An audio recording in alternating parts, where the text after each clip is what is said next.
Okay, folks, here we go. It's launch day. We're doing this again. We're doing this again. I know it seems like we do it all the time, right? But yeah, we're doing it all the time. Deal with it. It's BD14 Anthology time, guys. This was a little thing we started last year for our 13-year anniversary. Everybody was like, hey, you're going to do that again? I was like, I don't know. Do you want me to do it again? So, we're doing it again. We're doing it again.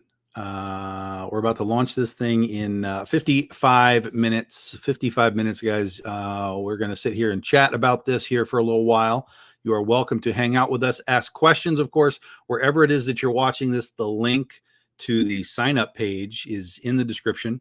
And once we're live, that link will just take you to the live campaign as well. So it's your link for the day. So have no fear. We have, of course, in the background, co-host extraordinaire returns. Hello, everybody. Mr. Freddie is with us. Hey, Freddie. Nurse Leo is with us. What's going on, guys? Welcome. Come chat with us about comics and learn all the secrets of this campaign. How are you doing, Shawnee? We haven't seen you in I don't know what. It's been a while since we did a campaign. True. Surprise. I'm good. Busy. Work has been keeping me very, very busy, but enjoying all the comics coming out and all the lunches. So it's good. Excellent. Yeah, you've got a big box of stuff. We're for those that don't know, we're in the process of fulfilling Critter, Ursa Minor, and Princesses versus Zombies right now. So in fact, when I'm done with this launch, a little bit later today, I'm heading back to packaging all of that stuff and getting that stuff out the door to you all. Hopefully, it shouldn't take me more than about 10 days, maybe 2 weeks, because I'm doing it all by myself. But As There's a usual. big, but there's a big batch already out the door. We've done I've done almost like 100 packages already. So it's happening. Watch your emails for tracking, watch your mailboxes for packages. It's all happening. And it'll all be in your laps before this campaign is even over. So, but before we jump into the campaign, we have one more surprise for you. Special writer, guest, Yay! host, Surprise. celebrity person. Laurie Calcaterra is here. Laurie, for those that don't know, does her own book called Path of the Pale Rider, and she and I appear on the Carissa Grant show at least semi-weekly together. I'm there every week. I don't know what your excuse is. I just recently got off of a campaign, so Tom can just run a campaign and people show, but I have to like push the campaign because I'm much newer than Tom, so I had to take those Mondays and go on other podcasts. So. Yeah, that's fair. That's fair. So tell everybody who just Laurie show is. yourself out with the world. I mean, you have to, especially I'm 2 years into this, so I'm still growing that fan base and getting my name out there. So yeah, I had to focus on the campaign when it was live. But I'm Laurie Calcaterra. I'm a writer creator. I love to write all things. My own series, Path of the Pale Rider, is a Western apocalypse series where death has been broken. So we took kind of the zombie trope and changed it because our dead don't try to eat people. They're just themselves stuck in their body and they lose their memories and they become violent. It's like having dementia and fast forward. That's how our undead are. And it just creates so many problems because it's people, animals, insects, fish, etc., etc. It's a wild ride. Tom was like, "Oh, so you're playing with as existentialism," and I think we are. I think we are. It's like what makes you human. You know what I mean? And if you're undead, are you still human? Do you still have rights, etc.? So yeah. So we just finished that up. What, last week Sunday was our closeout, and so now it's like I can come back on the Carissa non-show and hang out and have less stress. Except now you're a part of this campaign. So now I'm like, now we still have push to this one. go do shows. Go out there. Oh, I'm working for Tom now. Right, but this I'm come on, we're not stressed. It's still less stress. Tom has to push it. So it's gonna do trouble, double and triple. It's gonna run around the block of Path of the Pale Rider a few times and like, what is it? Captain America on your left. That's what's gonna be happening. So I have no stress about this one. This one will be a lot of fun. I'm excited. So well, yeah, we're happy to have you. I'm excited to have you. Yeah, just like last year, guys. I'm writing one story. We have two, or I have two co-writers. So Laurie is writing the Legend of Oz spinoff series called Alice in Wonderland, which we'll talk about in a second. And then Barry Dutter, who is an old school Marvel writer, is writing our Blue Jay story, which will be her first ever solo story. So that'll be fun. And so each of these stories will be 10 pages long. And then just like last year, we will be unlocking bonus pinup art along the way. So we'll have stretch goals where we unlock a pinup. We'll tell you who's going to draw it, and then we'll let you guys vote on who the character is that will draw again. So let's see if we can break Tom again. Wait, did you guys vote for Tom? No, but they have a tendency to make voting difficult on me. Either by choosing the things that I would have never thought would have been chosen, or simply making everything a tie between multiple things. And I'm like, we like to throw Tom curveballs. Yeah, that's always what happens. All right. And then it's like, okay, pick from these three. You know what I mean? Like there's a showdown with these three. You guys got to vote again. But yeah, that doesn't help. That doesn't help. It just does it again. They still find a way to at least lock up two of them, Sorry, not sorry. Yeah. All right. Pick heads or tails. Tom's going to flip a coin. Yeah, we're going to start flipping coins and rolling dice and all that kind of stuff. It may come to that at some point. So I was looking for writers. Last year we had Stephanie Menard and Pat Shand, and I wanted to just kind of keep expanding and let other people join the fun. So I've known Barry for a long time just through Facebook. I've never met him, but just through Facebook, we've talked and had fun. And I was like, that would be cool. And then when I knew that I had Western Oz to write, I was like, I know somebody who has, their fingers in that pie already. And so I was like, Laurie, do you want to do a thing? Yeah. And she was like, yeah, of course I want to do a thing. Mm-hmm. So this is the thing. So guys, we're gonna scroll through this. Remember, we're gonna launch in I love it when a thing comes together. 48 minutes. So we have plenty of time, but we're gonna give you the scoop here as we get started on this thing. Let me get See, this page is what up. you're supposed to do. You're supposed to give everybody the preview so they can just, they already know what they want. That's right. That's right. Tell them where all the good stuff is, Tom. That's right. The problem is he BD14 shows me, and guys. then I'm like, I want everything, and I'm like, I can't. That's afford the it. problem, though, when you're like, God, I want that, and I want this, and I want that. Damn you, Tom. Like, you just gotta add it all on. That's what That's you right. gotta do. There is just an all-in button. So you can do that. I like that. Ready? Which I'm realizing the all-in image is not in this thing. I have to put the all-in image in. Oh, I just realized because we had some covers come in last night that we were still tinkering with, and I did all the other things, but the one that has the all-in button, I'm not sure it's in here. Maybe it is. Maybe I'll surprise myself. But we'll add that image in. I know the reward is in there, so that's fine. The But the pledge tier is there. yeah, but the image might not be in there. So BD14 guys, it's 14 years of Big Dog Inc. You can read all of this little stuff here for yourself. The first story is, of course, the one that I'm writing that is about the Critterverse. We have sort of spinning off of what we did with Critter 22 and 23. We have our Clockwork Kitten doing her thing in the city. This is a new artist for us. He goes by the tagline Art Voyager. He's been doing some stuff for Dustin Brunel and so on. But we got Nia Ruffino to come in and color these beauties up. So here is the first couple of pages featuring the Clockwork Kitten and Electric Youth. I want my hair to do that. And the first appearance right here of a new character, that is Pincher. You'll get to know who she is, but it is a first appearance. These anthologies have become sort of first appearance books as well. Cool. Last year we had the first appearance of Jasmine, first appearance of I forgot Daisy and Dawn from the Yeehaw Vampires. So there's a lot of first appearances in these books as well, which is fun.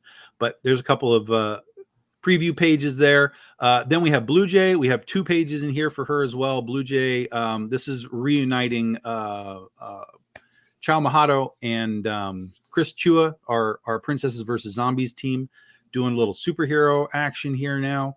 This is, of course, the story written by Barry Dutter. And we have Allison and her little journey through Oz here. This is Laurie Calcaterra's story. Carlos Reno and Gat Melvin, of course, is the team from the Legend of Oz book. So we got them to come back and maintain a little art style for y'all. Consistency, always nice. Yep. So we got a few pages for you there. Everything's looking good.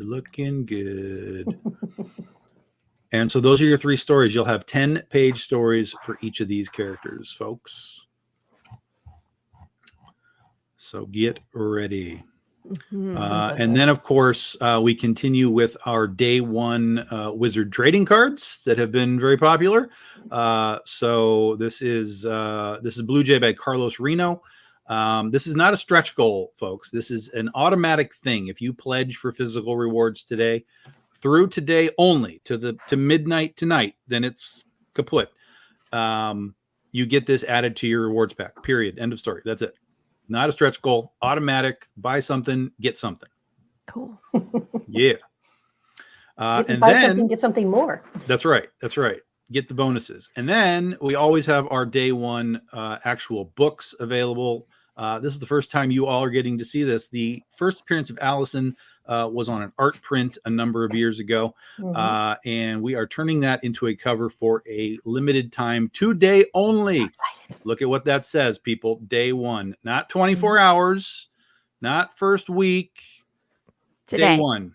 That is 12 to 12. Saturday today. Correct. Yep. 12 to 12, and then it's gone. Limited quantities ordered. You can get the regular edition that looks just like that. For $30, you can get the holofoil edition that will be shiny and cool. For $40, both of them will be limited to quantities ordered. Jesse Witchman and Ula Moss bringing that to life. So today only. One more time. So we should ask you about it tomorrow. Yes, correct. You can ask me about it tomorrow, but I'll have bad news. And then the Exactly. answer will be no. So Yeah. The answer will be no. Exactly. The news will be poor. I got bad news for you. Yeah. Yes. We have the first three stretch goals lined up just like last year. We have Bunley Young magnets for all of the characters, 9,000, 11,000, 13,000. We have Oh, Critter, there's Allison. we have Blue Jay, we have Allison. So there's your first three. Once we get past that, we'll start unlocking new art for you guys. But these look amazing. So let's get to those as quickly as we possibly can. We unlocked. So last year we unlocked all three of these, and we unlocked all three art pieces. So we had 6 stretch goals unlocked for this thing last year. So Cool. let's do that again. Let's see if we can do it again. Let's do that again. And here's how you These are get so these cute. things. I love Here's how we Buzzword. make this happen. Here is the BD14 logo book, guys. This is called the Teamwork Edition. You've got Blue Jay on the left, Critter in the front, and Allison and Beauregard on the right. Those are your 3 characters. This connects to last year's book as well on the left. So you can see Blue Jay's kind of hanging out by the van, Jasmine's van that was in the last one. So when you put these together, it's a connecting piece. Cool. And you'll be able to see that a little bit better when we get to the bottom of the page. But there's your basic book right there. Remember, all these prices have your shipping built into it. There's no additional shipping. It's $15. You're done. In, out, done. Nia Rufino returns. She has done something for us on every piece of Oz we have ever worked on, so there was no question we needed her back for Allison's Wonderland. These now are limited to just 100 copies, guys, so they are $25. Again, no extra shipping. It's just what it is. It's $25. Done. Come get your Nia Rufino books. And we know we have some Nei fans out there. Yes, absolutely. So Nei is doing the cover and she's doing the colors for the book. So remember that. She's got interior work too. Blue Jay, Brian Peterson is back with Blue Jay. This is it's not really an homage cover. It's a tribute cover to Barry Dutter's Nightcat from back in the 90s. Okay. If you look at the Nightcat cover, it's not an exact match. The pose isn't exact. This is more what we call a tribute cover. It's more like Blue Jay went out and found the building that Nightcat was hanging out on and decided to get a selfie, because that's what those social media people do. Yeah. Exactly. Yeah. So Brian Peterson, Elenia DiNapoli on the Blue Jay cover. And then the Clockwork Kitten. This is CB Zane and Elenia DiNapoli. So you've got the steampunk critter in the middle there. You've got Electric Youth zipping back and forth, trying to figure out what is going on. That is, those are your 3 primary books, right? And so each one has its own logo on it. And then each one has underneath the little left box symbol, the BD14 logo too. So those are your 3 your 4. There's one for each character, and then there's the group shot. So that's your primary 4 campaigns or covers for the campaign. And then here's the previous book, so you can kind of see how they link up together when they when you grab both. So if you didn't get it last year, we got you covered right here. Grab the books. We also do digital for all of this stuff. So if you're a digital buyer, particularly if you're overseas, no problem. We got digitals for all this stuff available too. But if you did not get this book last year, you can get the quick catch up, grab these 2, and then add on whatever else you want to add on. Right? Does that all make sense, people? Yes. There'll be a quiz later, right? There's a quiz. Yep. So this year we are also introducing the 2024 BDI Bikini Team. This makes me laugh, by the way.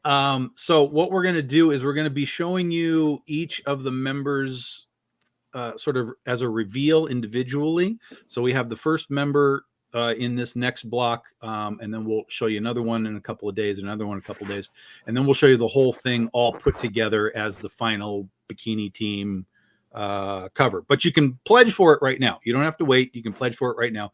MR Gunn is doing the art, and we'll show it to you here. But we have, of course, the return of our fan favorite Mujay. Cow Appreciation Day has passed us. Of course, it was this past Tuesday. It is the second, for those that don't know, it's the second Tuesday of the month is Cow Appreciation Day. Write that down, Laurie. There's no keeping track of all of these. I just have Tom tell me, because he's like, It's no, same, Goth Day, exactly. and I'm like, no. He's like, did you know Cow Day? I'm like, that's not a thing, and he's like, it totally is. It is. It totally is a thing. Yeah. Yeah. I rely on Freddie. I think has it all on his calendar somewhere. Oh, Actually, there has to be that fun calendar out there that has everything on it. For sure. We should. I need a copy of that. For sure. So of course, Mujay is going to take her selfie out in the field. Mr. Peterson and Eleni DiNapoli doing their thing there under the moonlight. When Tom showed this to me, I just chuckled because I was like, "You did not." He's like, "We totally did. We totally made a cover where she's a cow." And this is the second. This is year 2 of Mujay. Yeah, it's funny. She repurposed and she changed it up. It's a different cow outfit. So then we have the bikini team, guys. We're going to show you. Danica is part of the team. All right, Danica is part of the team. Again, this will be the team will consist of 4 characters. All of them. It's not. Where did I put it? Oh, I put it right here. It talks about it right here. The 2024 team was decided upon by our Patreon members. I gave them a list of about a dozen characters and said, we need to pick 4. And they picked 4. So the 4 will be revealed like one at a time. So we'll reveal another one in a couple of days. And then once we have all the characters revealed, we'll show you them all together on the cover. But again, you can pledge for it right now. Just go get it. You don't have to wait. You can wait, but you don't have to wait.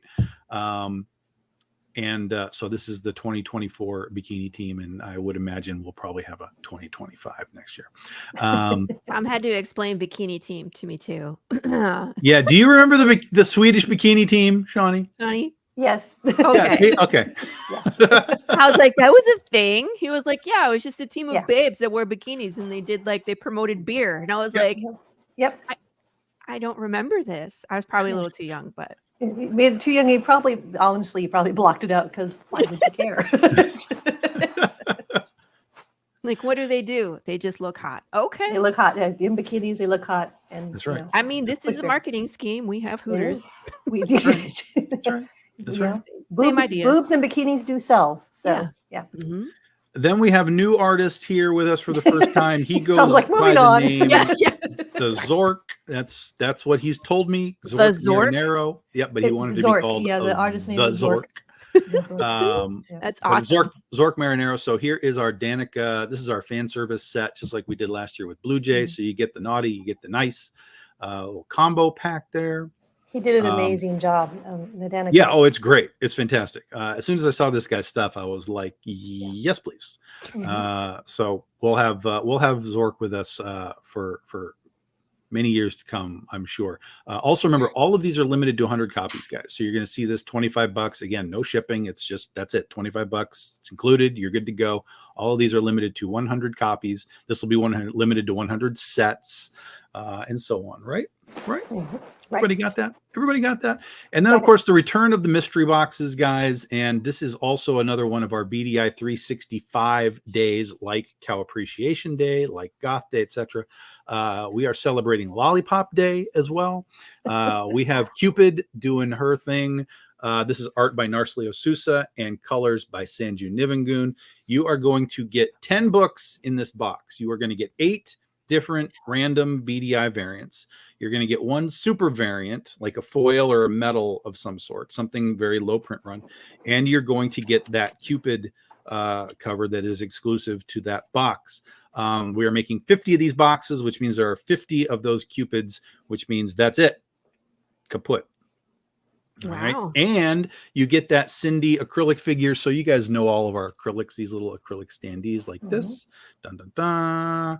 We will have a Cindy, Jesse Wichman Cindy acrylic standee just like that as part of that box set as well. She needs a giant hammer instead of a mop. I'm just saying.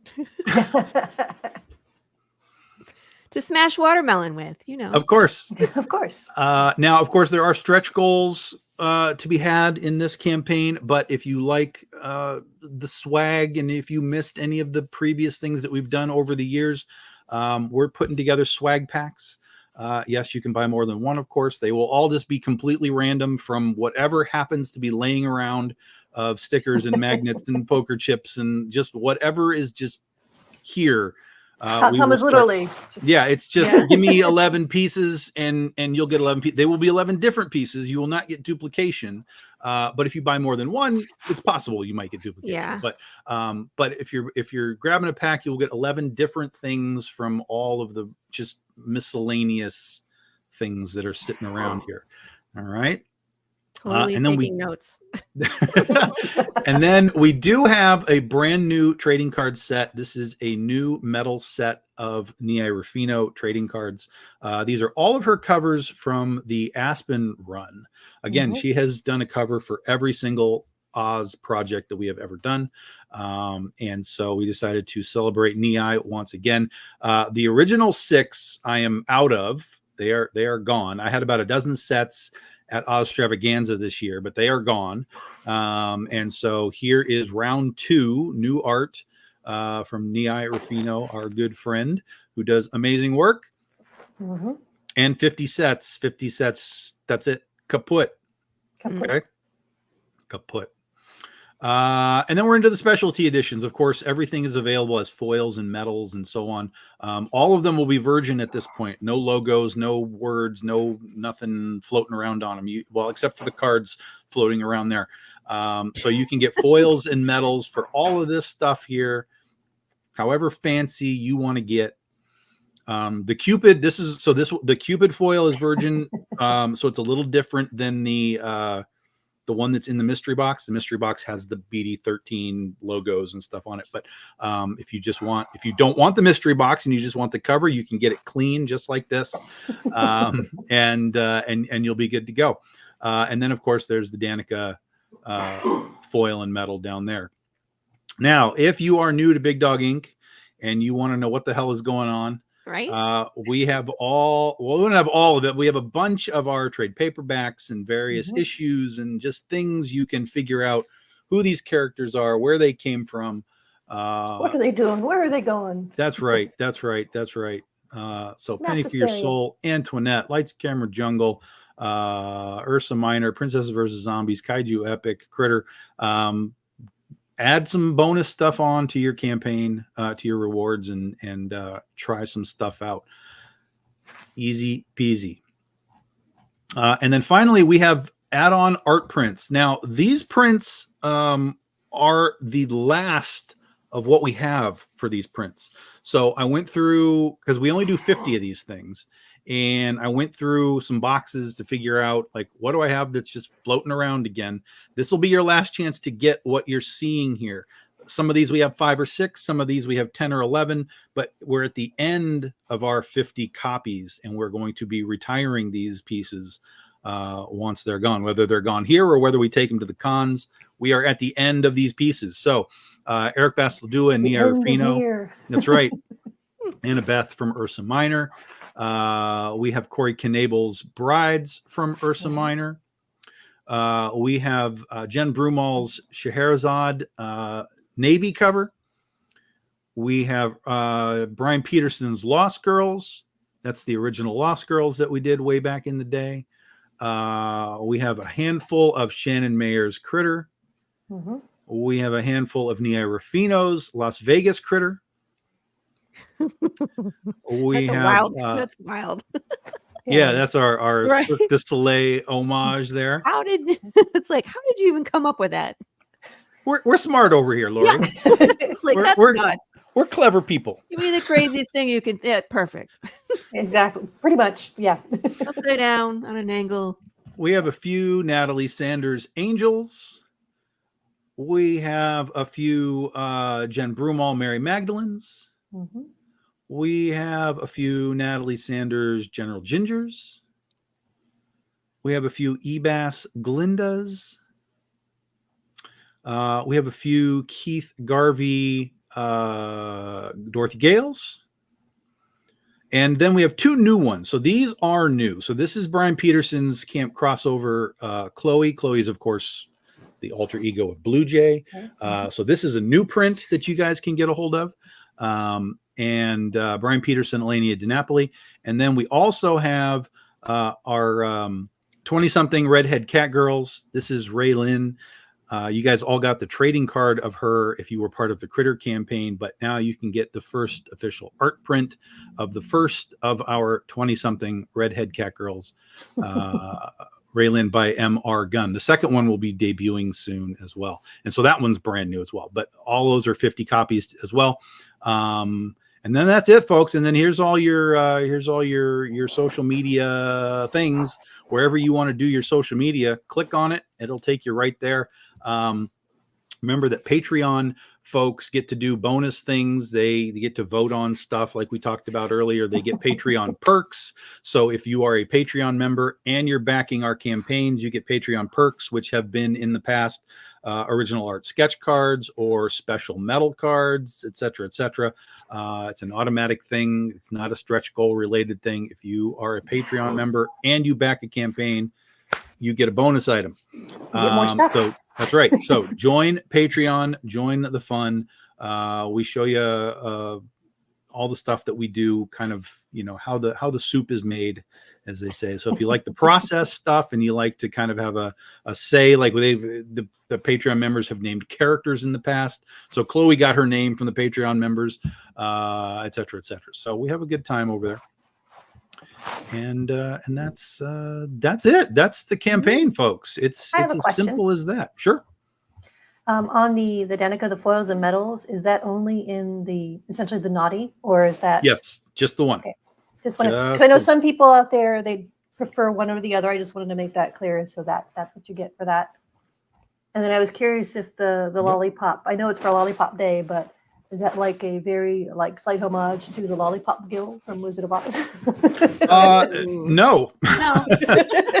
He's like, I wish I thought of that. Yeah, Lollipop Day is, let me give you where I'd have to find my. I figured it wasn't, but I thought I would throw that in because I'm like, hey, that kind of works kind of nicely for this. Yeah, Lollipop Day is like the 21st, I think. It's July 21st. I got it. I'm Googling. And I was like, hey, what can I do to do like a weird day for this campaign? Yet another weird day. Yeah, right. National Day calendar. Ooh. Yep. Oh yeah, trust me, none of them are complete. All of them. There's several different ones, and they all have different days for different. You got to look at like 7 or 8 of them, and you'll still be finding new stuff. But yeah. Oh yeah. Come absolutely. on. Even Google gets confused. It's really funny.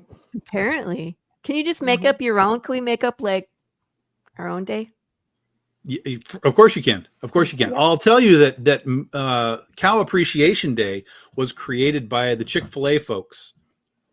That actually makes sense. About 6 or 7 years ago. Yeah. Yep. So a lot of these things get made up just by entities, doing their thing. Like, hey, let's businesses, make a thing corporations for whatever, us. Yeah. Sales, marketing. Exactly. Mm-hmm. So, but we figure we can have fun and run with it. Right. We have about a half an hour here, folks, before we launch this beauty. So if anyone watching has any questions, any more relevant questions than mine, feel free to ask.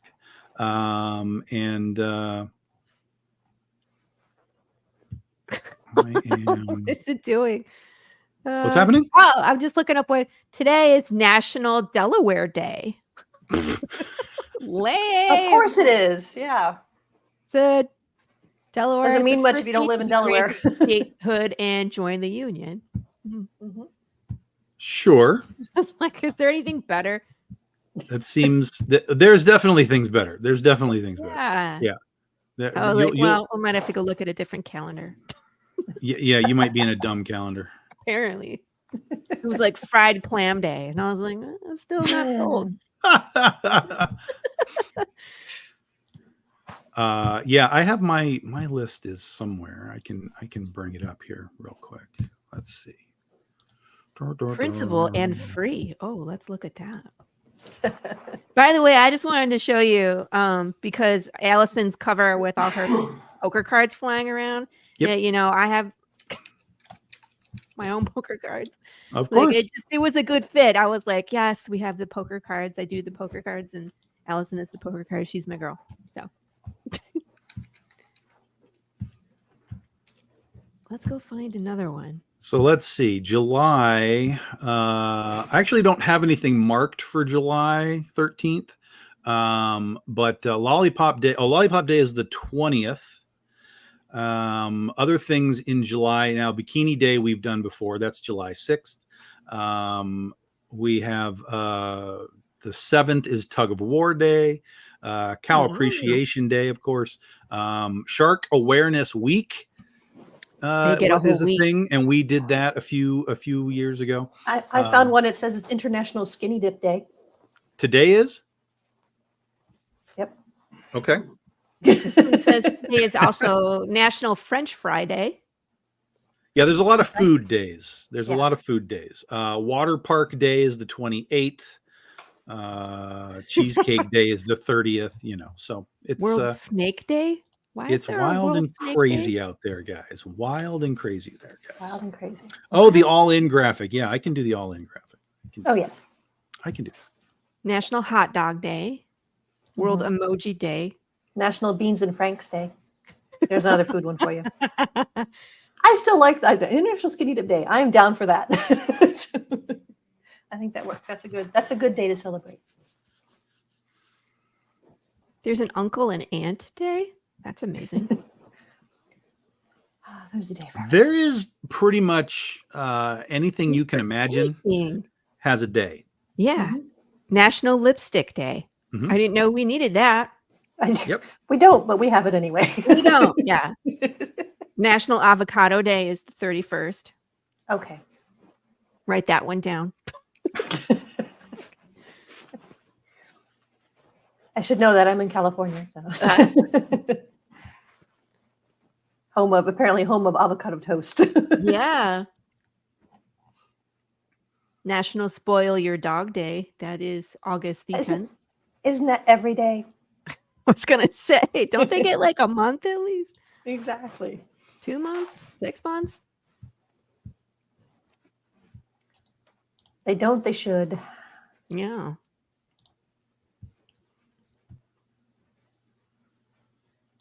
Okay. I'm going to get this image done for y'all.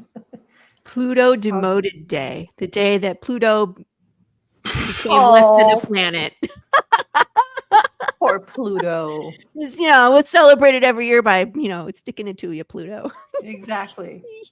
That's funny. That is funny. That's crazy. That's crazy. World Mosquito Day. We don't need a day for that. We do not need a day for that. No. I'm not celebrating them in the slightest ever. I mean, It do would you be funny celebrate it if by we had celebrating the motion of Pluto but Pluto the Disney dog on the same day. I mean, unless you celebrate Mosquito Day by killing mosquitoes, then I'm okay with it. It's like the purge for mosquitoes. Yes. Dwarf And that's planet is mosquito still side. a planet. Exactly. So yeah, we had we get mosquitoes out here, but at the house here we tend to get spiders, and that's unacceptable.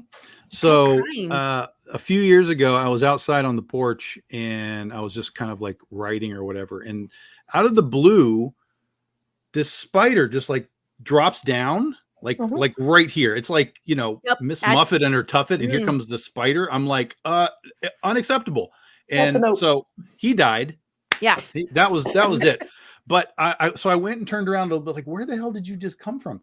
And so we have this awning, you know, that's like a retractable awning, and it was all still back, but it's far enough out that he started coming down. And so I looked up there and I realized that the entire thing was just webs and you know, like spiders, and like they were laying eggs in their stuff. And I was like, that is not going to be here anymore. So I went to the store and I got a big can of Raid, you know, Spider Raid, and I just went outside and just emptied the can into the thing, right? And what occurred can only be described as Spider-Geddon, as they Raining all spiders. just literally, Laurie, raining, dying spiders trying to escape as they dropped from webs. Like, oh my God, it was over. Like, we're dying. Like, You killed their emissary first off. He came with peace. yeah, and he you were was like, hey, "Oh, it's war." bro, like, let's hang out. No. You're like, not only are you dead, I kill all of your people. And they're like, no, Yeah. the mission, the peace mission has failed. This was Run. this was a Thanos moment where the mosquitoes can live, but the spiders cannot.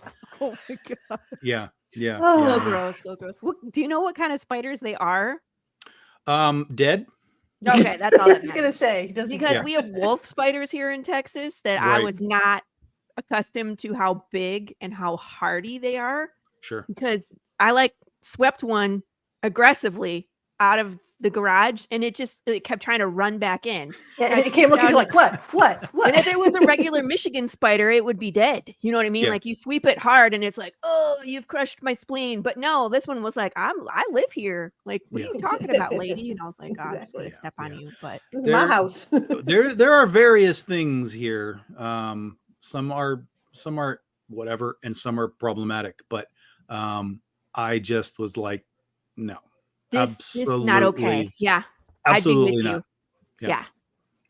And then I proceeded to just sort of walk the perimeter of the house and be like, And double check. what else? Yeah. What else? And What else, and nature? and What else for can you those that threaten? survive, take this message back to your people. Yeah. This is a Bye. no-go zone. Pretty sure the birds were happy though. They were like, fresh meat. I I don't know if they would eat it though after it's been sprayed. Yeah, You I just Sweep don't them know. up, I spray them don't with know. the It hose. wasn't- Yeah, basically, yeah. I mean, after a while, it all dried out, and you could just kind of walk out and just see the carcasses and take the broom and then Revel make revel sure, in the destruction. yeah, make sure all the egg sacs and stuff are gone, and just like, yeah, Tom the Destroyer. that's it, that's it. So yeah, In That's college, my roommate, we used to carpool to class. And one day, as we were driving, we see all these little teeny tiny spiders. There was an egg sac that hatched in her car. oh And geez, we were covered in tiny. I don't know how we didn't crash. I don't know how she continued to drive the car because I was screaming like I was on fire in the car as I we're would have driving. been with you. Yep. Yeah. So Mine, I did the same thing in the car. I was driving, but mine was only one, but it was a big one, and it came Boom. right down, right in front of my face as I'm driving down the street. And I am surprised that I did not crash my car because it was like, I don't even know if I looked for side traffic. I just was on the side of the road, out of the car, going. Now what do I do? back in the day when we were house hunting, we had this house that we liked, and it was like, oh, this is pretty nice. It's got this cool porch in the back, and we walk outside and we're looking around in the yard, and like, oh, this is pretty good. Okay, we go back up. As we go back in, right above the sliding door area, right there, a spider egg hatches, and like a bajillion spiders just go.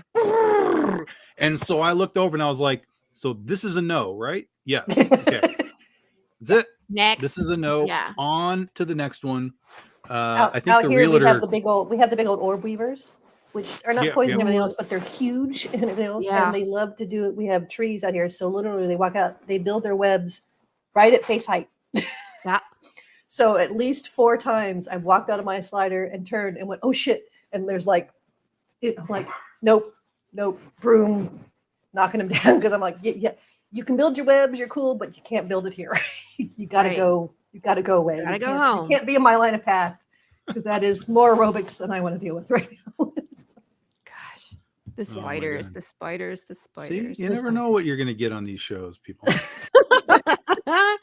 Wait, I- Is You there a just never national? know. Let's look it up. When is National Spider Day? There's National Snake Day.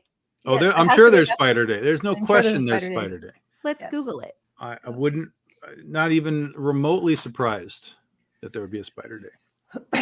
Freddie looked says up he'll Spider take Day spiders and over Comic Book mosquitoes Day any came day, up. so that's a brave man. You're probably, it's probably thinking Spider-Man Day. Yeah, but I was like, Ah. I didn't say Spider Man. I said Spider. It's Comic Book Day. Yeah, not the same. Not the same. Save a Spider Day is March 14th. That's my husband's birthday. It's the day after my husband's birthday. He's usually So, the one guys, those does that are save watching, them. you got any questions about this? You want to see anything? Let us know. We're If you just want us to shooting get the off the breeze spider subject, please send a as question we're in. we're 13 minutes from launch. Oh. Yeah, my husband usually is the one that saves them. What I don't like about the big spiders is that they're smart. So we had this Yes. wolf spider that was in the house, and they come out at night, right? And so Cool. I was doing, I don't know, cleaning the kitchen, letting the dog out, whatever. And I turn around and it's on the floor right next to the refrigerator. And it looked at me and it was like, oh shit, she saw me, and went whoosh, right underneath the fridge. Yep. And I was like, we're moving out. Burn the house down. We got to It's a go. spider's house now. Yep. But my husband caught this thing and he threw it over the fence into someone else's yard. I hope my neighbor appreciated that. Go live. Yeah, You've been I was evicted. like- Go live somewhere else. Don't. All right. I was like, can you just? It's all good. It is. Oh my God. Oh my God. So 12 minutes. So Laurie, we'll give you a minute to talk about the traumatic experience that you had It really wasn't. working for me and writing the story.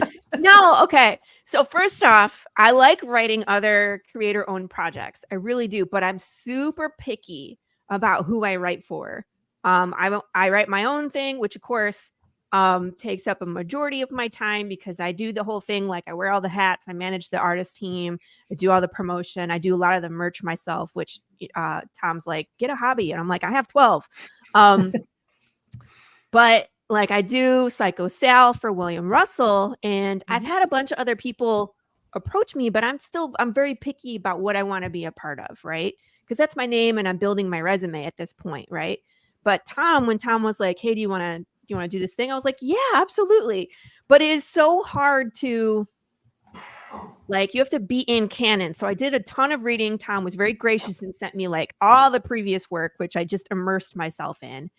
But then trying to just figure out how to move in that space. You know what I mean? You have to apply the canon. You have to still create a new character within that and then have a compelling story. And so like, and Tom is just so chill. And a lot of times he and I, our schedules don't line up. So I sent him the first draft and I wanted to smack everybody in the face with all this imagery about what was going on. And Tom read it. And I think it was, I don't know, it was like 2 weeks before he responded. And of course, I'm sitting on pins and needles at the edge of my chair. I'm like, he hates it. He hates it. Like, he's going to write me back and just say, like, thanks anyway. Like, thanks for your time. This wasn't a great idea. Like, that's what's going through my head, right? Because I got nothing. But then Tom was like, you know, it's a good start. I like this. We can change this, maybe pull back on some of that. And I was like, you're right. But it was a great experience, Tom. Tom thinks that he was hard on me. He wasn't. Like, it was just enough to make it the best version of itself. And I'm the kind of writer where it's like, that's what I'm going for. I want it to be the best version of itself. So it's, you know, you have to take your ego out of it. When Tom's like, take this out and rearrange this, I'm like, yeah, you're right. Let's do that. And then I play with it and I fine tune it. What is it like? Like chipping away a marble sculpture? It's like you get the form and then it's like you have to keep chipping away at it until it becomes what it's supposed to be, you know? And so it was a great experience for me, Tom. He always says it like, Laurie, poor Laurie. I had a great time. I think your key phrase. She just says that because she wants to do it again. I would, and see, that's the thing is I would do it again. I would do it again. There's other things that, you know, you look at the situation, you're like, this was a great experience, but I wouldn't do it again. You know what I mean? But this is one you would do. This one that I would do because Tom was never, he was just always pushing it towards being a better version of itself. And I can do that. I went to art school. You know what I mean? That was part of the process where you paint something and you put it on the wall and we go around the classroom and everybody's like, I like this. I don't like this. Maybe try this. And that's how you get better. How am I supposed to get better as a writer unless I have an experienced person look at my writing and critique me? you know. Mhm. And it was great. It was great. So if you're not getting what's going on here, this is clearly a throwback to the original miniseries for Oz. Right after Gale is gone, there's the dead monkey outside. The witch is still around trying to figure out what's going on, and of course Allison makes her appearance. So this takes place sort of like right after we leave the witch in issue 2, and then follow Gale. You know, there's that scene where she's like, "I'll get you," and the little dust bowl rolls around. And there's like a beat, like, "Yeah, your little horse too." And so, like, basically, right there, that's where Allison kind of shows up, and all of this happens. And then, of course, when you look at the cover, and you see that not only do we have Allison, but we have Beauregard as well. That's what makes this kind of unique, is that you get sort of this beginning story, but also connecting to where we are now with Beauregard later in the story. Because, you know, originally Beauregard did not show up in this moment. So the fact that he was around in the early days, you know, it's an interesting dual connecting point, which I thought was part of the fun. And what a too. challenge for you, Laurie, in trying to, like, you stay within canon and yet make that connection organically and make it make sense. So good job. Yeah. And still, like, I love twists and I love foreshadowing and secret, like, if you look enough, there's Easter eggs, and it's chock full of things if you look hard enough. And Tom was gracious enough to let me do that in the story. So it's still very much an Oz thing, but it has a Laurie Calcaterra twist to it. You know what I mean? So Which it should. it was a lot of fun. I'm really looking forward to seeing what happens next. You know what I mean, with Allison, for sure. And we are really looking because forward to reading I think that last page will throw people for a loop. Uh-oh. Surprise. I love Yeah. Yeah, No surprise. spoilers. Lori wanted to give you a surprise in every page. I wanted to just tell you exactly what's going on page 1, like panel 2. And Tom was like, maybe not so early. And I was like, okay. Maybe scale it back if it's just I was like, all right, okay. Have an air of Fine. history, sure. Yeah, But that's okay. It's like, again, it's learning that world and how far to push it and maybe when to hold back. So, but it's good. Yes. It's good to flex those creative muscles, you know, because yes, it's a Western, but it's a very different feel from Path of the Pale Rider. And then I write Psycho Sal as well, which is 80s horror. So I like doing different stuff and seeing what my brain, you know, will come out. Right? It's true. Yeah, it's true. It's true. Yeah, walk around in a different genre. That's the thing, you know, actors get typecast, right? They're a villain, or they're a love interest, or they're the action hero. And it's like, what if they want to do something different? Look at Jim Carrey. He's been stuck in comedy. He tried to do serious things and like it wasn't received well. I want to write everything. You know what I mean? I don't want to be typecast in horror. I don't want to be typecast in necessarily all Western. I want to do everything. So this was great. Well, I think that's to your credit that you want to, you know, keep expanding and keep growing. Yeah. I think as an artist and a writer, and I think that's important all around. So I think all of us here are very much looking forward to seeing your contribution and seeing how it pulls together, and looking forward to more. Thank you. I love this cover, by the way. Me too. Yeah, this isn't really the final either. It's still got a little more that she's doing, but we got enough that we can show it. And, you know, it'll just, when we get the final, the details will pop a little more and so on. But yeah, well, I gave her a couple of ideas. I was kind of like this and that and the cards and whatever. And then one of the layouts that she gave me had like the swirling, you know, thing behind her. And I was like, that's it. Like that's It ties the two worlds together, right? Because it's right. odds. Yep, absolutely. Yep. I was absolutely. So it was perfect. It was perfect. It's like that's the genius of Nia Rufino. So Yes. yeah, it's funny how more often than not I will get layouts from an artist, whoever it is. They'll give me like 5. They'll be like, okay, pick what you like, and it's like immediately I'm like, well, it's number 3. Like, it's not even a question. It's so rare. Yeah. It's like they clearly had the right idea, but they were like, but let's show Tom some other ideas. I was like, no, you had it right there. You had, You had me at number 3. yeah. So it's good. It was good. I think it came out great. I think it's going to look amazing. So welcome I'm to the very dog tickled park. Thank The you. dog park. I'm okay Mike with is- this. Mike is making up his own stuff now. It's funny because I'm a martial artist as well, and there's this martial arts group called Dog Brothers, and they call each other Big Dog, and they have like once they're in, like they go through their initiation process, then they get like their own dog name. So it's like Top Dog or Slim Dog or Crafty Dog. However, I never really wanted to be initiated because then the girl version of that is like Top Bitch. And I'm like, I really don't want that name. I'm good. I'm like, I'll just fight y'all. I don't need a title. Thanks. Don't need the bitch. No. Don't need it. And so remember, guys, this is first appearance time. This is Allison's first appearance in a story. This is the first appearance of Pincher right there in the top left. She'll be part of this story, and she'll be part of the Critter verse going forward.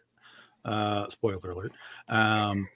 So there's that. So I have to know why she's called Pincher.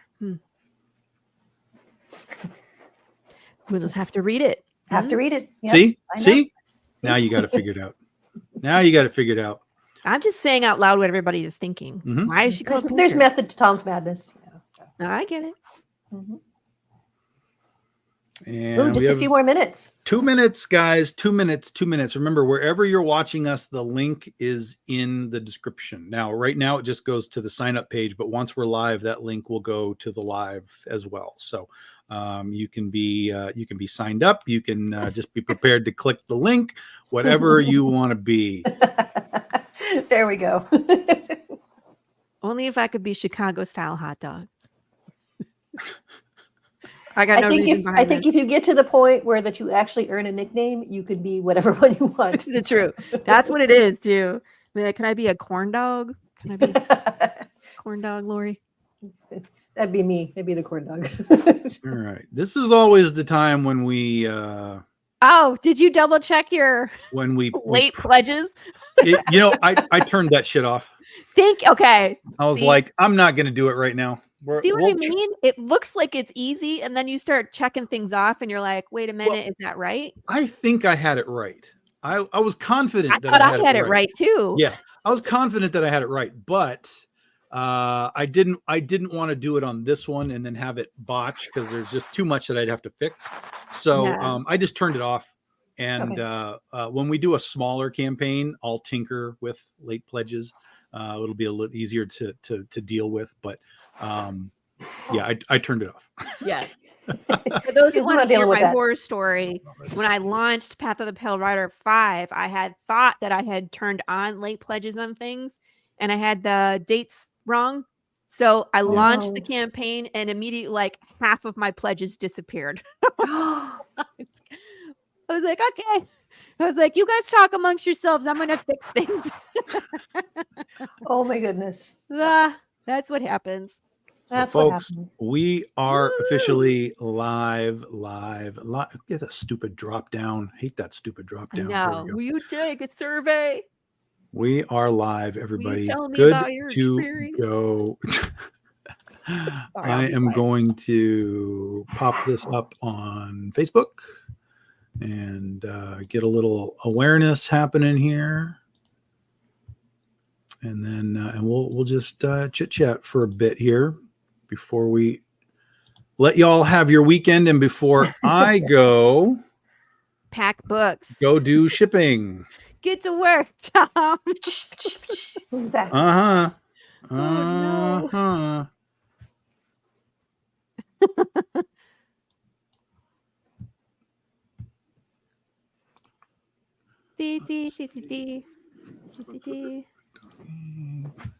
Post.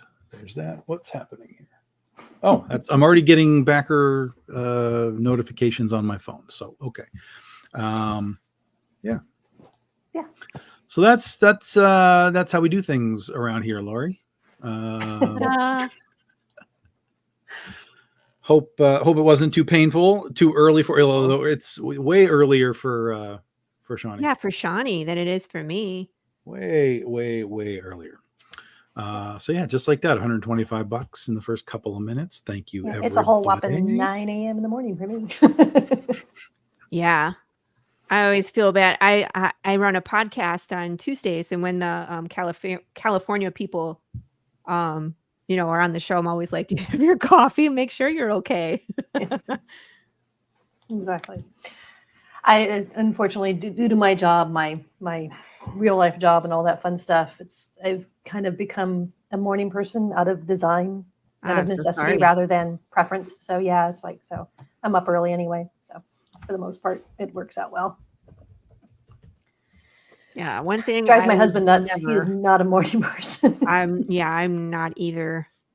He's a night owl, but he had to change jobs, and now his new job is days. Is a day shift, and he's like, I don't understand you people. This is wrong. This is so very wrong. I'm like, I don't just tell you, babe. Sorry. You know what? There was a time when we were hunter-gatherers, and there was the people that had to stay up late around the campfire and protect the village from animals and intruders. That was me. That was me, people. I was up late, sitting at the Yep. campfire, protecting your butt while you slept so you could get up early and harvest the things. It is an important role. I Yes. acknowledge that. Yes. Yes. Actually, that is normally my happy place. When I was in high school and everything else, yep, I would sleep late, and my mom and I would do that. My father is the early bird. He was always up really early, and he'd be banging around in the kitchen trying to wake us up, and we're like, covers over the head. That was Like my I dad, said, too. the real world intruded and said, "You will now be a morning person." I'm like, I know. fine. It's like sometimes it's like just the repetition and the routine that makes you do that. But Yep, it's the gosh. routine, and it's like my brain is still not 100% happy with it, but I'm like, Yeah. my body's like, we're used to it. I'm like, fine. Where's my coffee? Yeah. And I mean, I have to get up early when the kids are in school. You know what I mean? And I get them up and their lunches together, get them to school. But if it wasn't for that, like over the summer, we're up at like 8. I'm happy with that. 8 is There you go. Mm-hmm. Yeah, I remember being up early as a kid. Cartoons, man. Cartoons. This is true. Yes. But now there isn't Especially that. on the weekends. But even on the days, like I remember back in the day, we used to have, so much time in the morning while you're eating or whatever. My life changed when there was a TV, when we were eating breakfast, like on the table. I'm like, I'm now eating cereal and watching cartoons before I go to school. Like, this is amazing. Yeah. Right. Yep. So yeah, it was okay. It was all right. All your worlds collide. But now it's like the kids get up. There isn't Saturday morning cartoons that they tune into. They're on Netflix. Right. Yeah. Like it's so different. When we were kids, it's like you had to get up and you had to watch that episode of X-Men at whatever time because that's when it was on, and you wanted to make sure that you were catching every episode, otherwise you missed it. But my kids what was are that like, meme? It's like if you didn't get it when it was there, then you missed it forever. It's yeah, like, Pretty much. yeah. It's like, God, Pretty what happened? much. Oh, that's what happened. I had no idea. Damn it. But now they're just like, we can watch 1,000 episodes of One Piece whenever we want. Okay. I do appreciate being able to binge watch shows. I do like that too. every now and then to catch up because sometimes the waiting is, I'm impatient. But yeah, I do miss the nostalgia of like Saturday morning cartoons. They don't have the rush of running to the kitchen and getting a snack during the commercial. And then tripping over furniture and trying to make it back before it starts Yeah. again, exactly, and spilling whatever you have in your hand. Yeah, exactly. And then for me, when the VCR arrived, I added difficulty to that because I was recording TV, but I didn't want to record commercials. So commercial would come and I would pause, and then I would run to the kitchen and get whatever I'm getting. And I had to get back to unpause it in time. So, yeah. I actually feel, yes, I remember that. I feel your pain in trying to do that. So, gosh, I don't know how many videotapes we had of just recording stuff on TV. or like the mixtapes. You're listening to the radio for that one song. Yes. You're Kinda- sitting there poised, and you're Yeah. hoping the DJ Maybe doesn't it's talk over your favorite song and everything else. You're like, damn it. I would just put a tape in and leave, and then come back and listen to and like, I got like 2 songs today, and then I'd record those onto another tape. So Oh, well, you were more technology. I didn't have that. I was. yeah, I had the dual tape deck thing, so I'd play that day's radio or whatever it was, Oh, and I'd be look at like, "Oh, you. I got it. We'll move that over there," and then See? got it. Move Fancy that over there. pants. Fancy pants. Yeah. We didn't have that. Yes. We had to do the manual. Wait and listen. that was me too. Getting Everything some comes comments full from circle, folks. though. I was watching, I don't know, TikTok, and some lady was like, I have this great idea. What if we had one phone for an entire family and it just stayed in the house? And we were like, When were you born? yeah, Welcome to the 1800s. yeah. Yeah, okay. Yeah, I do recall seeing some videos of I do enjoy sometimes the whole thing of some father and his teenage boys, and he gave them a rotary phone Oh, did and he? tried to He's have like, them call, "Figure and, it it was out." like, and they just like, what the heck? They had no Yeah. idea what to do with it. And I'm like, yeah, I am officially old now. Yeah, some of the stuff in museums now, you can go and be like, I had one of those. You know, Yep. the Nokia phones and flip phones Yep. are in a museum. Like, we're Yep. not that Exactly. old, are we? I remember it was the height of technology when my best friend's dad got one of the car phones. It was like, Yes. The when he bag was little, on the- phones. yes, the bag of the satchel. It was like, you carried around. I'm like, Yeah, that it was like a He briefcase. was the shiznit with that. Yeah, you could call for a whole 5 minutes before the battery ran out. Exactly.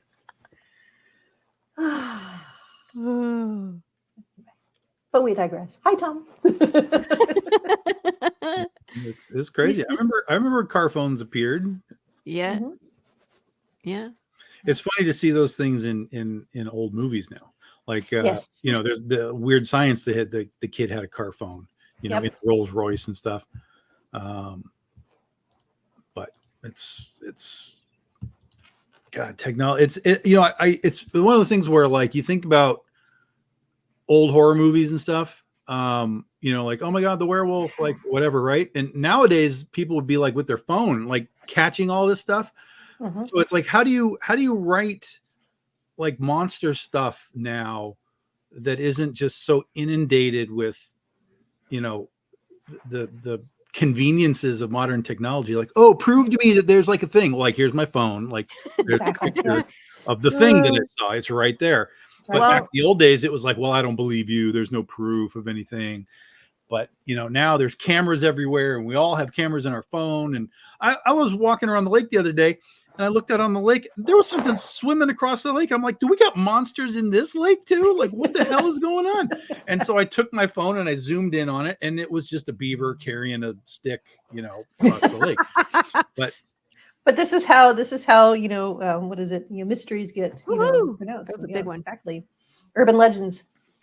So, But you know what, though? I think technology has gone too far because, Oh, yeah. everybody has a phone, but now you can deep fake and Photoshop and Yeah. edit to make things look more than what they are. You know what I mean? absolutely. So Yep. you might have caught the beaver, but someone else turned it into that monster. You know what I mean? So Exactly. that's how the werewolf movie is going to be. It's like everybody proof, but then there's that one guy that's like, well, those aren't real. Those are deep fakes, Exactly. So, Right. And here's how they did it. Oh, Right. So, cast doubt. It's reasonable doubt. Conspiracy theories. Exactly. So, and yet, even with all this technology, they still can't get a good picture of Bigfoot. So, just saying. Joe Rogan had interviewed the guy that caught that famous picture, but he said that him and his buddy went out to do the hoax, but they accidentally caught Bigfoot for real. And he was like, no, come on, really? What are the odds of that? He's like, you got your dude dressed up in this, fursuit, and then the real Bigfoot shows up. Like, did he think it was a friend? Like, My people. yeah, he's like, oh. So I had Yeah. I was at a family reunion one time, and my I don't know my nephews and whoever, I don't know how we're all related, but they all went out in the river. They were just swimming. They were going to like swim out to a point and then like come back as like a challenge or whatever. And then their dad was on a like a paddleboard. And so I took a shot to kind of show them out in the lake or in the river as they were going. And when I saw the picture, I realized I had an opportunity to scare the bejesus out of them.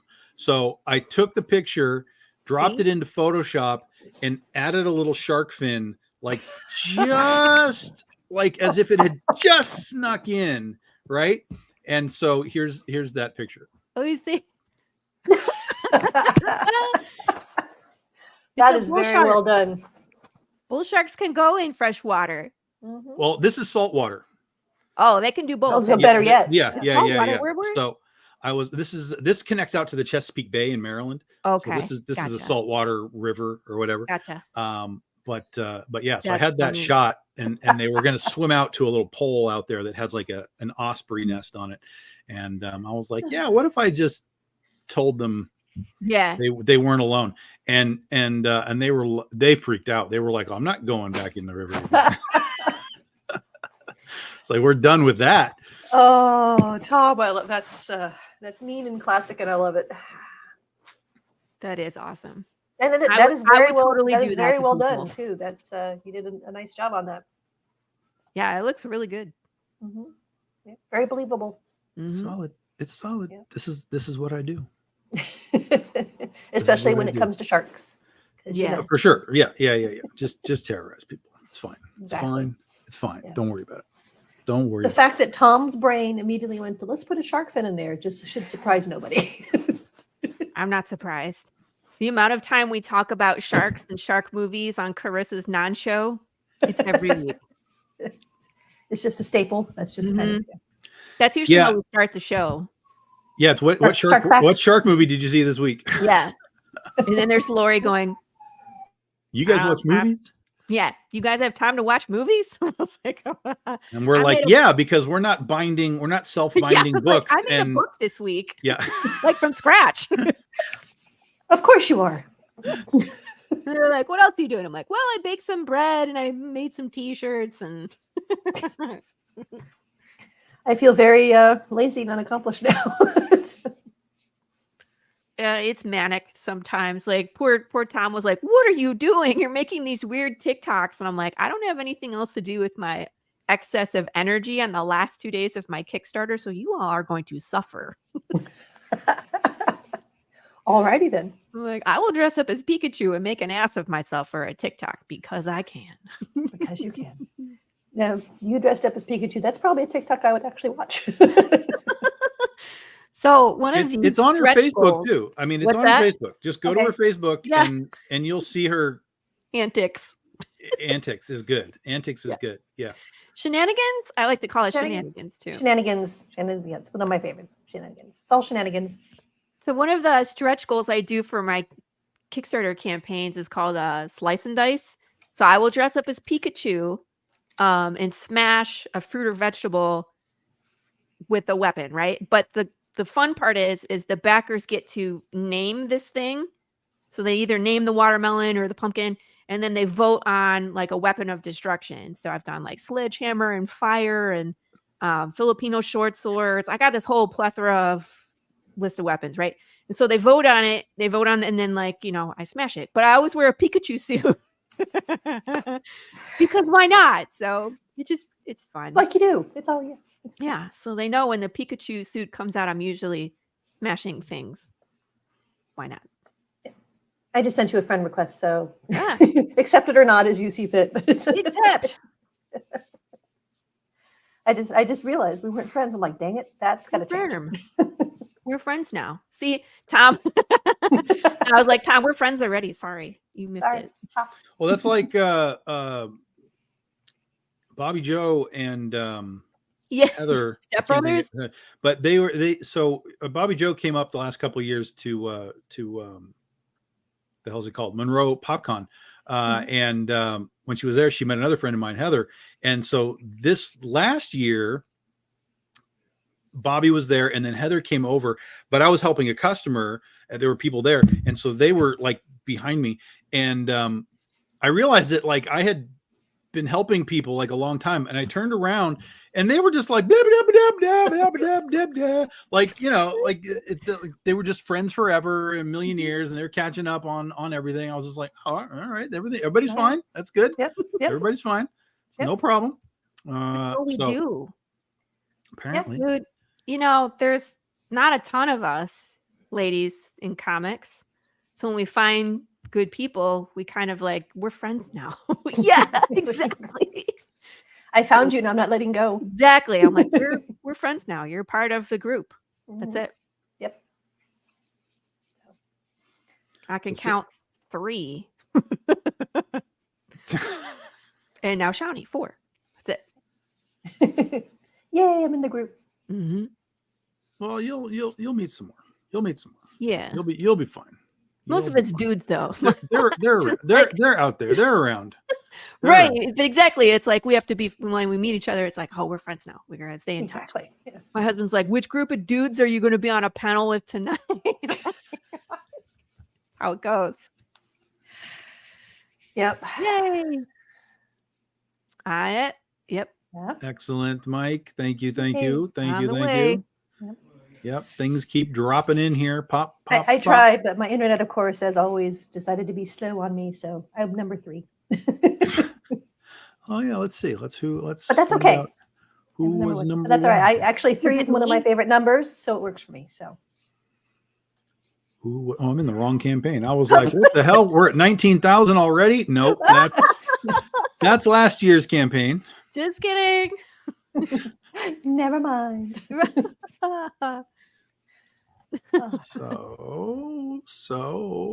Mr. Doug Kiesel is Woo! number Yay. 1, and our friend Chad Perkins jumped in at number 2, Oh, Chad. and Laurie Number is 3? number 4. I'm number 4. You're number Yep. 4. Yep. I'm number 3. close. Yep. And then there's a couple of names in here that I don't know. Oh, some new ones. Yay. So that's good. That's exciting. Hurrah. Mhm. That is good. Fresh. Maybe it's people from blood. Path. Hurrah, finding this one. It's great. Yes. Could be. Could be. Could be. I know that also Barry had people asking him about it. They were like, "How do I get this?" And he was like, Yeah. "It's Here it is. There you go. It's over there." So you know, This way. yeah, Mhm. go that way. So yeah, Cool. we'll see how this Cool. goes, guys.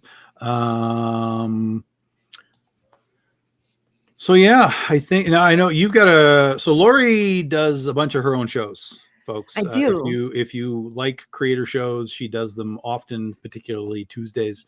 But then she does other stuff as well. Mhm. So you know, just like Shawnee did, hook up with with Laurie, and you can see what's going on with her. Like we said, we're normally on the Carissa show Monday night together as well.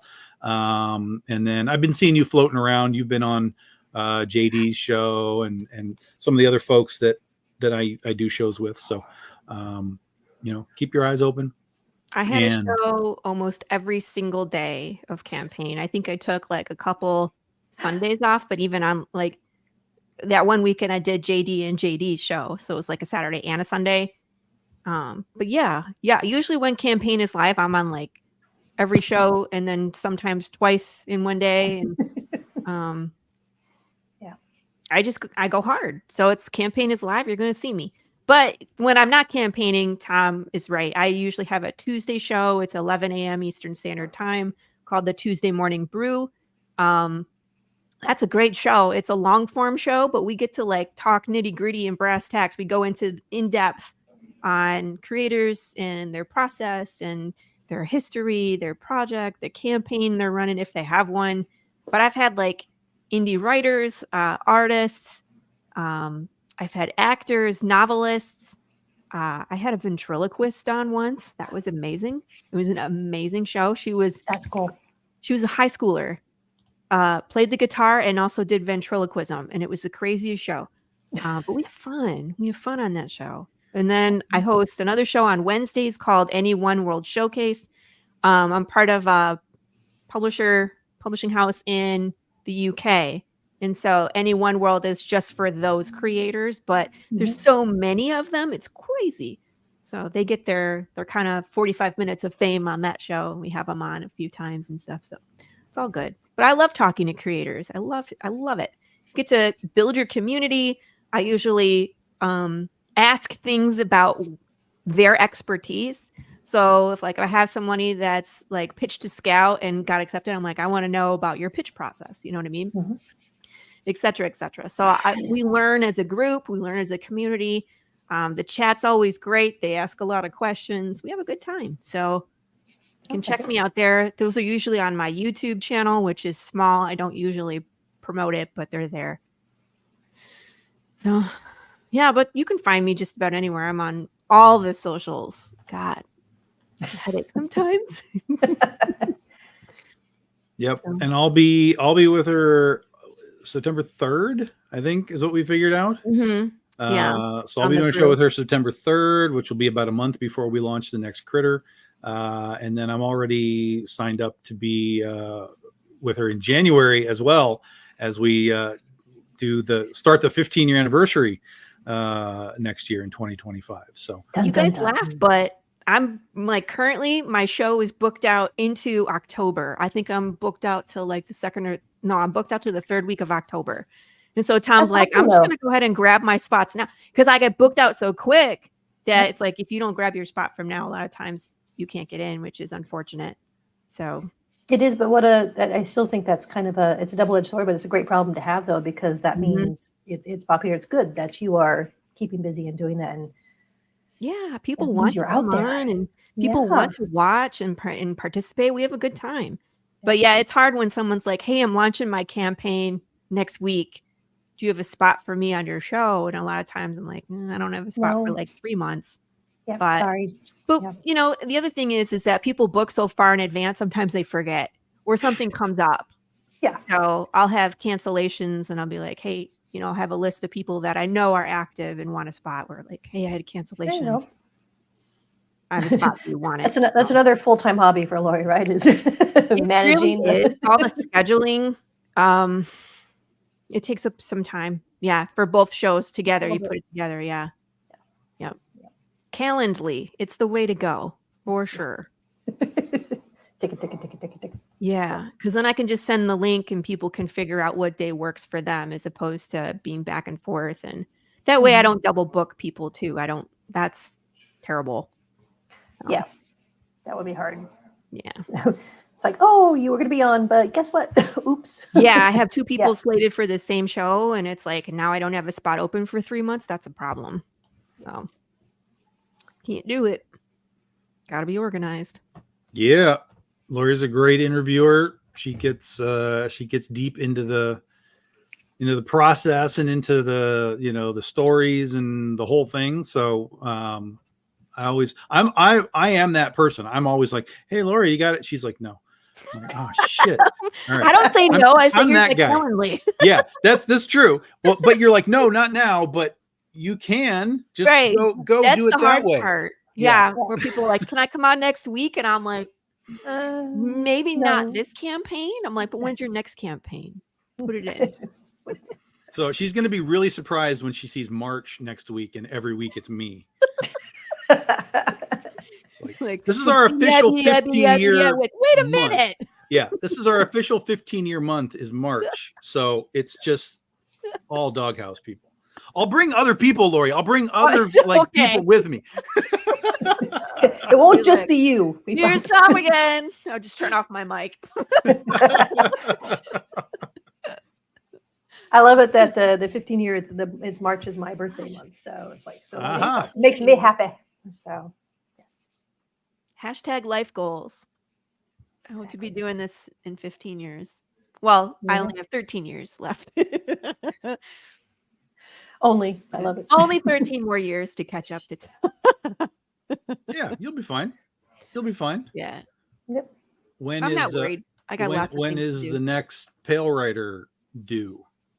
For launch? Oh my God.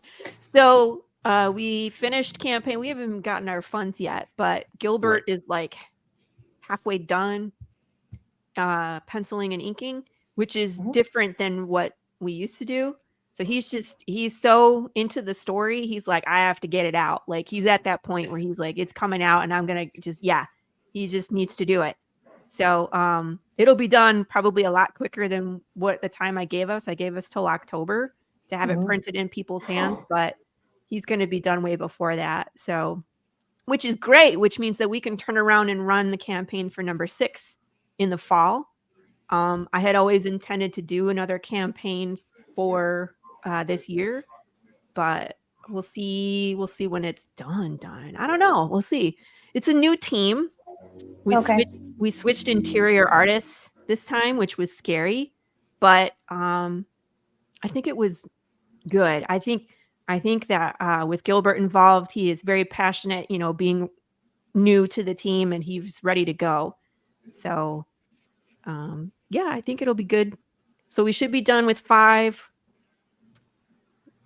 end of the summer, early fall, and then we'll go again for 6. The one I want to get to is number 7. 7 is the big one.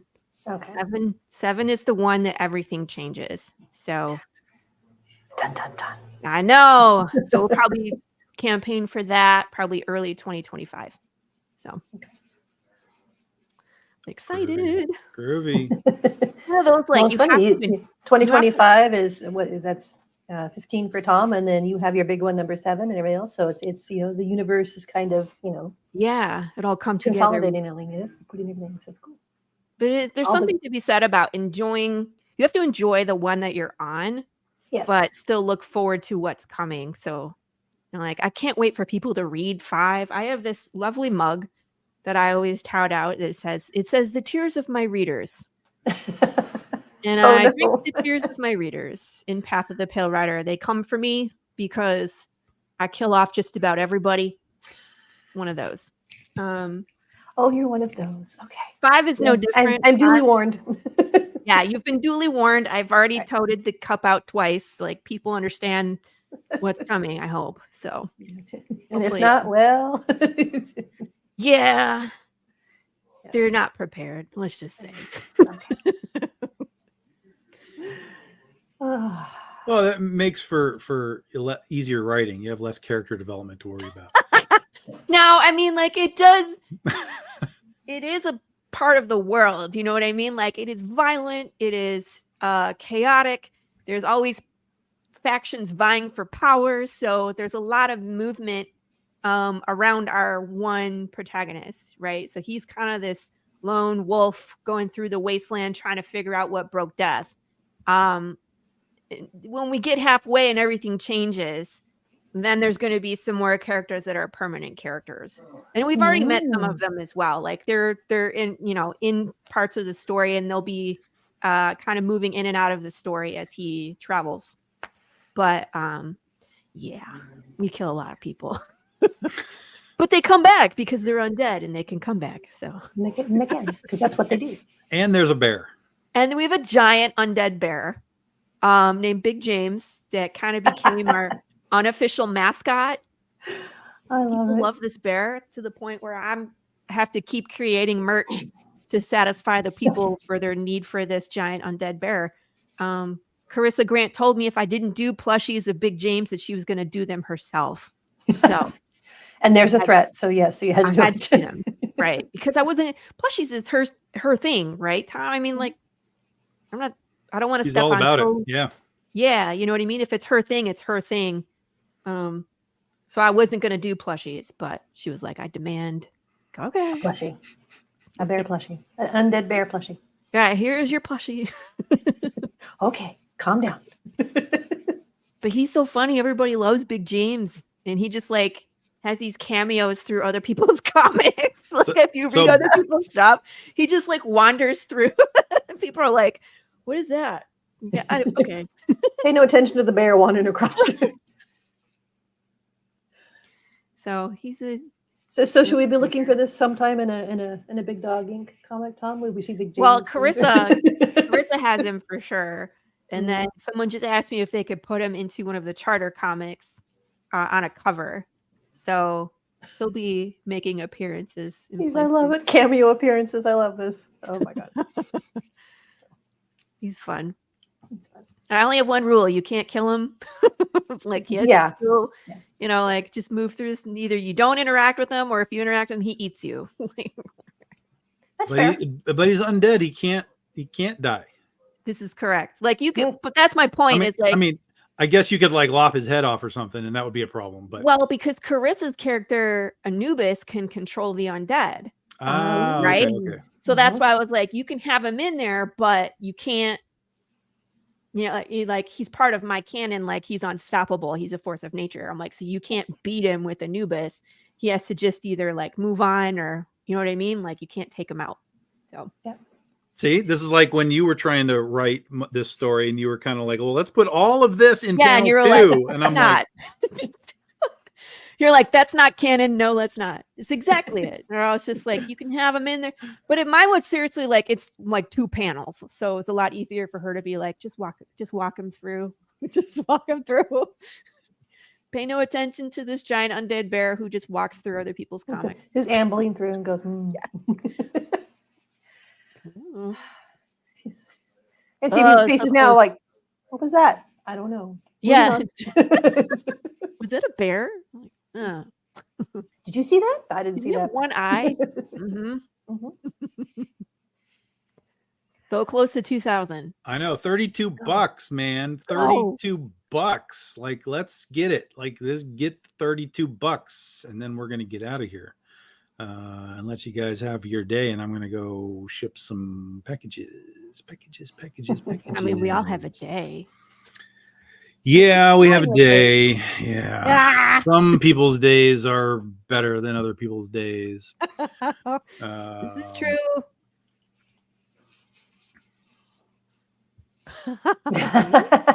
There we go. Yep. Yep. See, Freddie is on the ball. Freddie knows what's going on. And in fact, the whole BDI 365 thing was Freddie's fault. Yes. We blame now. Freddie. I started doing the days, but they were just random for fun days. Like, we'll just do weird things every now and then. And then one time Freddie comes on a show and he's like, you should do like Big Dog Inc. 365, like do a calendar thing for every day. Full year. And I was like, you want me to release a book every day of the year? Like a thing? And he was like, yeah, then when you're done, you'd have like 365 of these. And I was like, oh, so you don't want like every day to release one, just like over time we would fill out the calendar. Yes. Yeah. Okay. And so yeah, so we do 3 or 4 of these things a year now, various ways. The last one we did was 3 days in one story. So it was Drive-In Day, Catnip Awareness Day, and Skateboard Day. We did all 3 of them in one book, and that was an actual story. In a lot of cases, we just do fun covers, like Lollipop Day is just the cover that we have here. But that was one of the things I was like, well, I don't want to just like slam covers on things for all the time. So every now and then we'll figure out a way to how to tell a story with some of these days as well. And that's where Camp Crossover really helped a lot, because we can really go outside the box and tell stories that aren't, they don't have to be canon in universe stories. They can just be like, oh, we're skateboarding. It's skateboard day. Woo. Well, that's also so cool that you can find 3 days that kind of correlate. And then it's like a writing prompt. We're going to take these 3 subjects and we're going to put it in our world. What would that look? You know what I mean? 100%. Yeah. 100%. That's what it was. And originally it was just going to be skateboard day. Like that was my whole plan, is like, I'm going to do skateboard day. And then as I was looking, I was looking at, $9.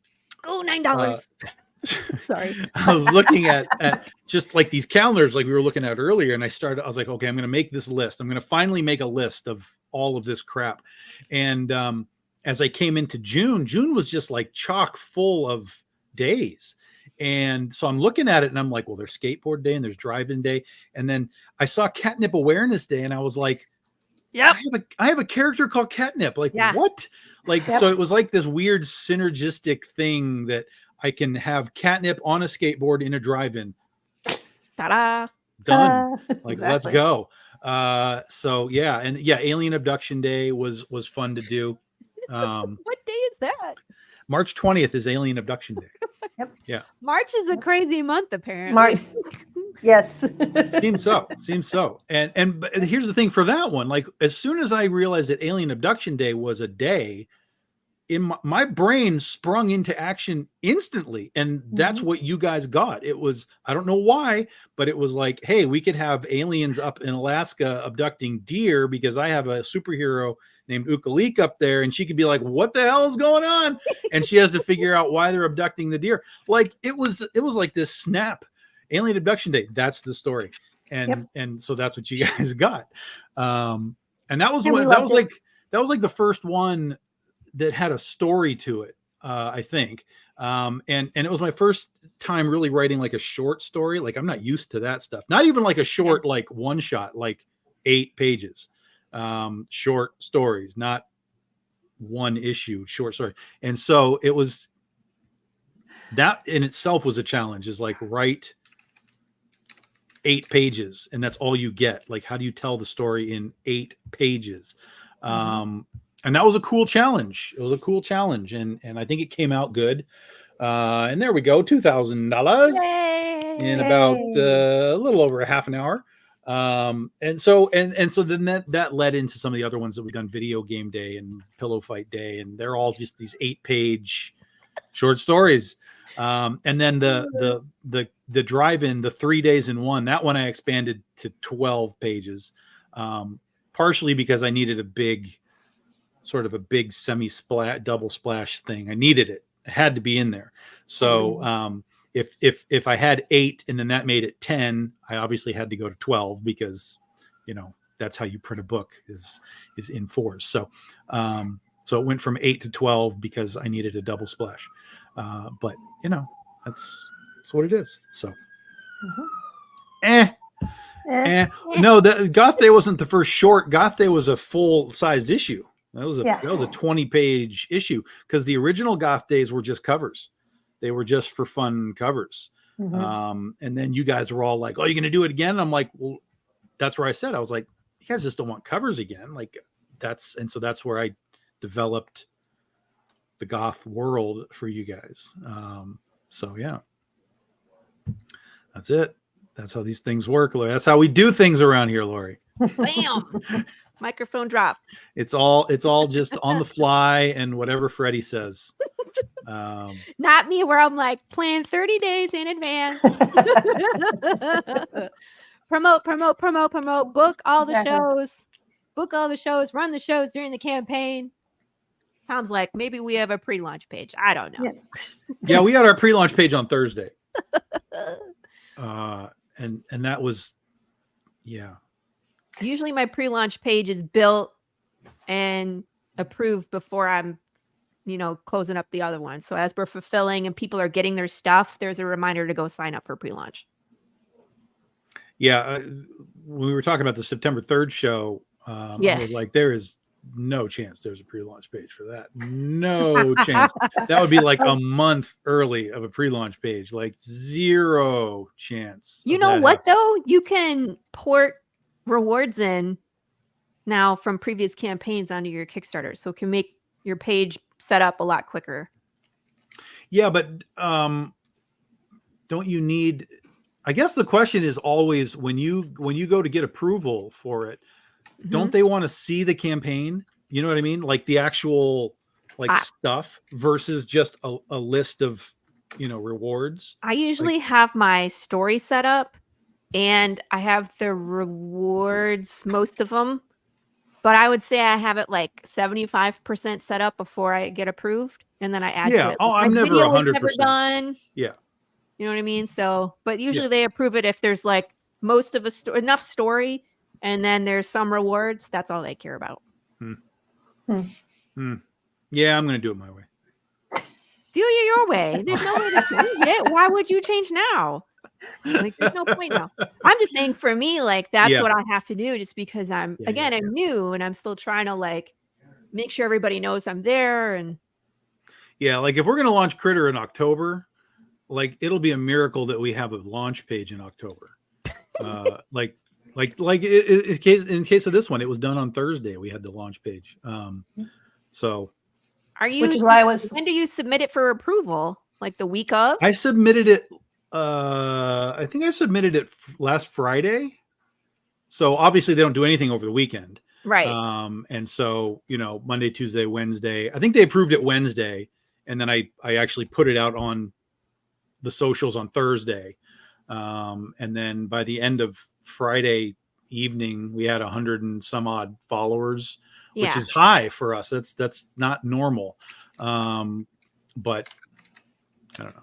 I don't put a lot of stock in those things. I don't either, because I've had followers of 120. I've had followers of 75, and my 75 followers who actually have done a higher campaign than the 120. So it is what it is. Yeah. There's no rhyme or reason. There's no rhyme. We're an interesting and fickle bunch. I mean, if I'm telling everybody every stinking day for a month when the campaign launches, you don't have to sign up for pre-launch. Right. Here's what I find. I get way more response, and I do this on purpose, so that I can see what the response is. I get way more response just from telling old Kickstarter people, like old campaigns, like, here's the pre-launch. I tell them. Yeah. I get a surge of people from that. But like when I put it on Facebook or Twitter or whatever, it's a dwindling, like 3, 4, 5. And then I give it to them, and it's like 33, 40, Whoosh. 50. Like they're just like, boom. So it is an interesting thing to kind of play around with and kind of see where people really are finding you and truly following you. Yes. And I'm kind of having this sense of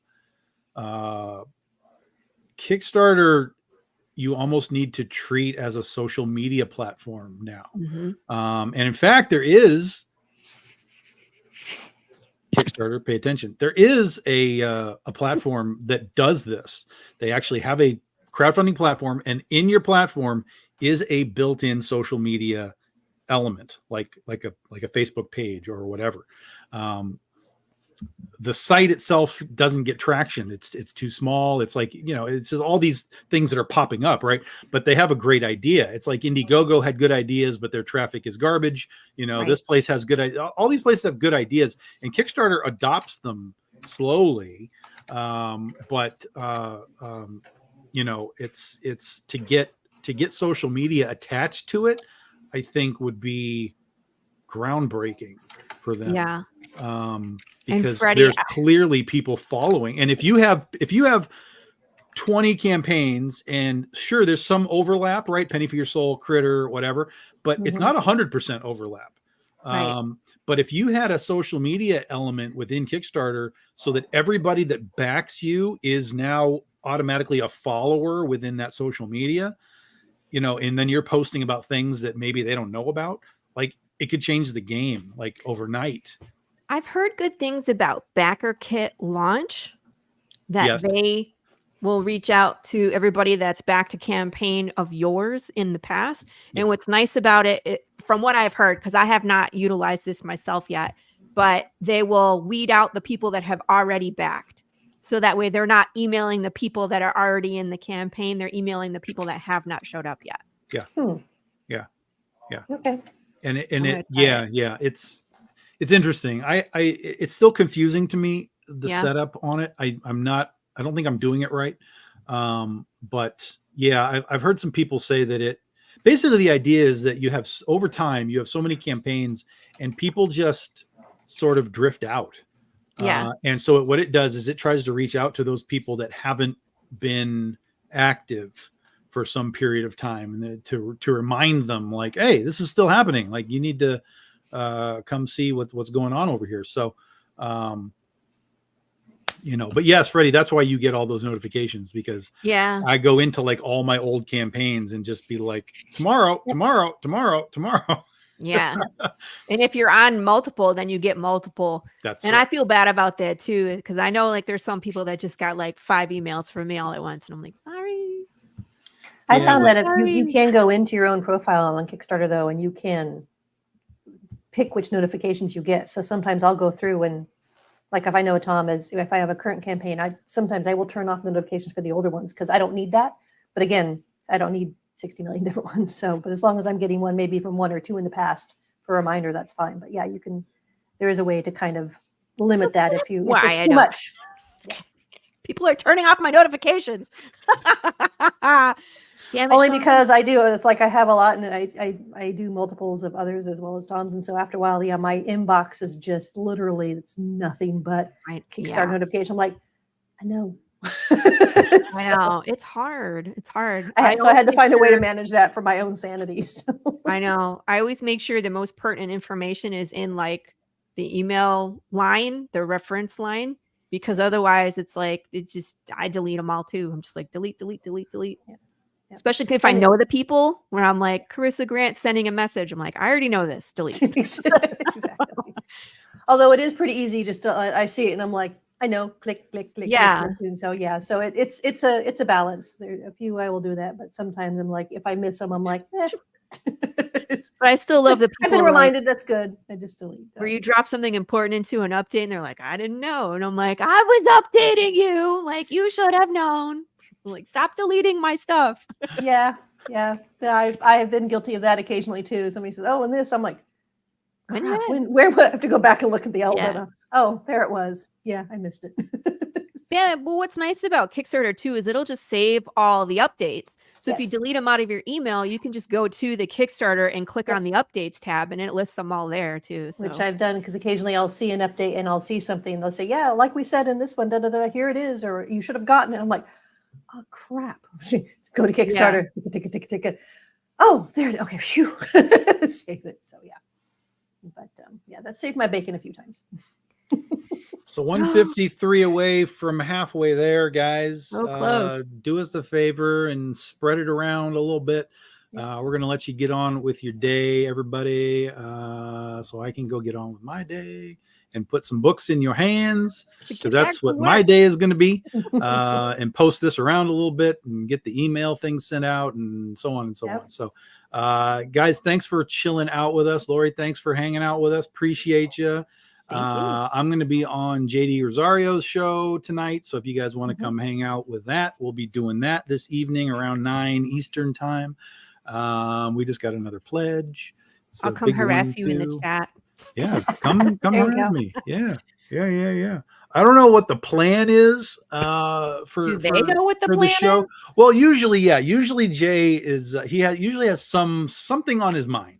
He's usually like, so let's talk about whatever, and then and then sometimes it's a deep rabbit hole, and sometimes it's not. Sometimes we just make fun of him. Either way, it's a good time, and y'all are welcome to jump in and join us and have a little fun.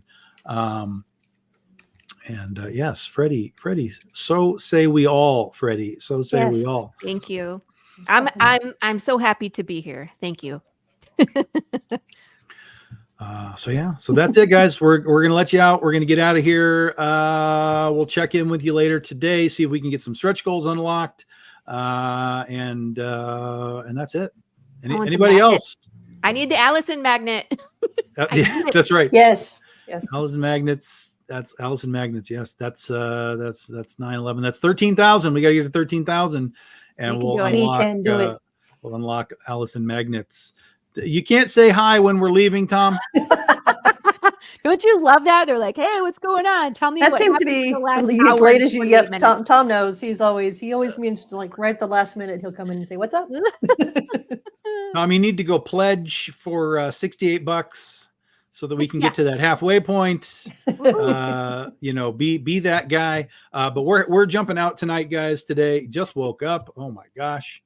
We're jumping out for now, guys. We'll check in with you all later on today. Thanks for chilling. Appreciate you. Go check out the campaign, and we'll give you updates throughout the day, and then we'll see you tonight. Bye-bye.